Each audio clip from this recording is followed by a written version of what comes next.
Nigeria's electricity distribution companies reported a total system collapse on Thursday, causing widespread blackouts across Africa's biggest economy.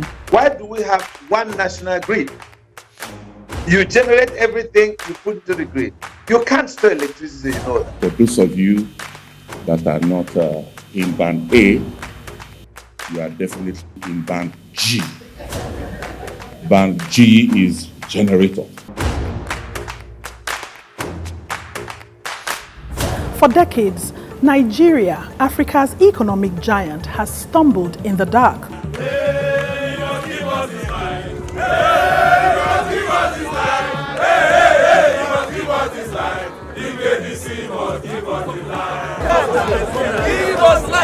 The country's power supply has endured roughly 232 collapses in the last 14 years.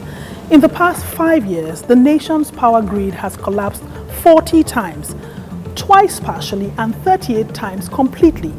This year alone, Nigeria witnessed 6 grid collapses. With each blackout, millions of lives from bustling cities to rural homes are thrown into disarray. When the woman comes to give birth here, it's very difficult for us because we don't get light. We are using torch light. So that day I'm very stressful because of that torch light. Using torch light, I'm pressing. So even giving the injection without a light, it will still difficult to us. The question isn't if the lights will fail again, but when. Leaving no room for doubt that this is not an accident, but a symptom of a system in crisis. And at the heart of this crisis lies a simple, sobering truth: a lack of political will to fix the problem. Here's what you should know.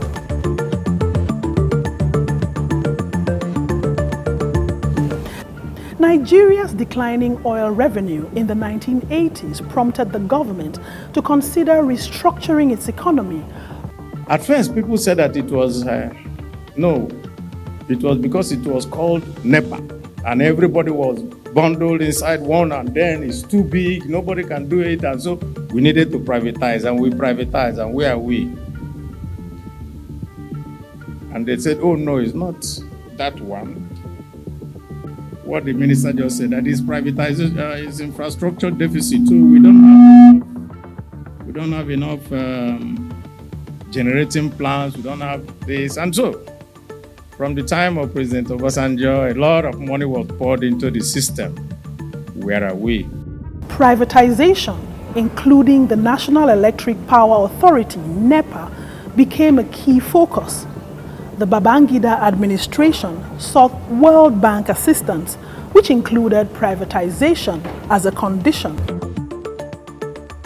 This led to the 1988 Technical Committee on Privatization and Commercialization, the TCPC, highlighting the issue. Despite delays across multiple governments, the 1999 Public Enterprises Decree finally targeted NEPA for privatization. In 2013, President Goodluck Jonathan oversaw the transition of NEPA to the Power Holding Company of Nigeria, PHCN. And so they now said, oh, well, maybe it's not that. The problem is the law. Because that there's an aspect of the Constitution that says that you cannot do anything if you don't come back. And then we said, okay, fine. And we amended the law. And then we have the Electricity Act 2023. It's been over a decade since Nigerians were promised a brighter future as a result of this privatization. More electricity, reliable supply, all meant to boost the nation. Those promises have been nothing but empty words. Instead of progress, blackouts have become routine, with over 140 national grid collapses post-privatization. Back in 2020, an outraged Senate President Ahmed Lawan demanded a change while addressing the Senate. Senators responded timidly. Instead of bold reform, they called for band-aid measures like crisis funding and another round of investigations. The government, meanwhile, remained caught in a web of its own making. After all, President Muhammadu Buhari had acknowledged in 2017 that privatization has failed, but he feared the consequences of undoing it. So, why does the grid collapse? The power grid is a complex system designed to operate within specific limits. Exceeding these limits in terms of voltage or frequency destabilizes the system, causing widespread power outages. Think of it like traffic. Too much demand, not enough lanes, or an accident can clog the whole system. Same with electricity. If power plants can't keep up or something breaks, the grid fails. Gas shortages, vandalism, fires, technical faults, and even deliberate power cuts, any of these can send Nigeria's grid into darkness. On a daily basis, the population of Nigeria is increasing. We are adding 24,329 lives into Nigeria on a daily basis. Every hour, 1,019 children are born in this country. The infrastructure, just like the Honorable Minister spoke to earlier, of 1960, 63, 70 are still everywhere within our power system.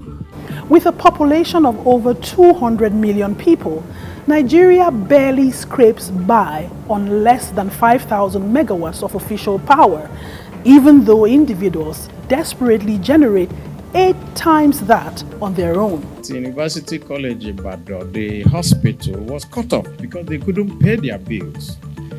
And then if you cut them off, so the mortuaries cannot function, you cannot do operations, you cannot do anything. So where exactly are we? This crisis is costing the nation a staggering $29 billion according to the International Monetary Fund. Grid failures don't just hurt abstract ideas like the economy. Of course, businesses lose money and livelihoods are jeopardized, but critically, hospitals grapple with failing life support machines, putting patients in life and death situations. Citizens who are constantly plunged into darkness lose safety and security. The very fabric of daily life is frayed by a power supply that is never reliable. Already, many Nigerian businesses have collapsed under the weight of inflation and currency devaluation. Hospitals are breaking down. Businesses are not moving. Kids are crying. You can imagine in a week. Last week we only had like 3 hours. For one whole week, food gets spoiled, people are crumbling. Diesel is almost 2,000 naira. And you see people burn diesel every day. From the wealthy to those struggling to survive, the impact of a constantly collapsing power grid is so severe that recently it reached a tragicomic point when women in Rivers State were driven to protest, claiming that the lack of electricity is harming their marriages, a situation that highlights the absurdity of a system that has left even basic needs unmet. This problem is not new, but the scale is staggering. Nationwide blackouts are crippling the country, despite skyrocketing energy bills and broken government promises. There's no end in sight. I place the blame squarely on the government. Government has the primary responsibility of managing the electricity market, of formulating policies and implementing policies for the benefit of the market. So the blame 100% to the government. Officials admit that the system is faltering, with power generation plummeting. They've offered the usual excuses and pledged action, but Nigerians have heard it all before. In Nigeria, we have the best talent. We all go to Harvard, Oxford, Cambridge. We're the best in class. And we come back to Nigeria, we hold leadership position, and yet we don't have light. So, is there a solution? Industry experts pin their hopes on a SCADA system, claiming it could finally curb the nation's relentless blackouts. Think of SCADA as the eyes and ears of the power grid, allowing operators to track problems in real time. Even the former Power Minister, Abubakar Aliyu, promised urgent action to install this critical monitoring system. But as a consumer advocate pointed out, you can't fix a broken system with software alone.